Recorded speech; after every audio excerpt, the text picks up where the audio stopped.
Ashutosh, the founder of Kaarwan and an architect turned graphic designer and UX designer. Graphic design is one of the fastest growing design fields in our country because thousands of startups and businesses are getting registered every single week. And all of these businesses need a good designer to scale and sell their products faster. Also, getting started in this industry is easier because it does not require an academic degree. With a good portfolio and skill set, you can get n number of opportunities. But getting started on your own can be a bit daunting and confusing because you'll come across multiple blogs and videos which will tell you to do multiple different things and you'll be confused where to start with. So you need someone who can answer these questions for you. Which projects to do, what softwares to learn, where to begin, how to make your first portfolio.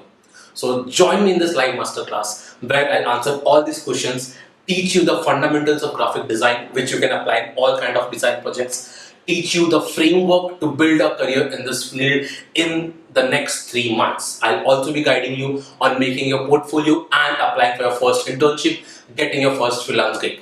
So join me in this masterclass. See you soon. Thank you.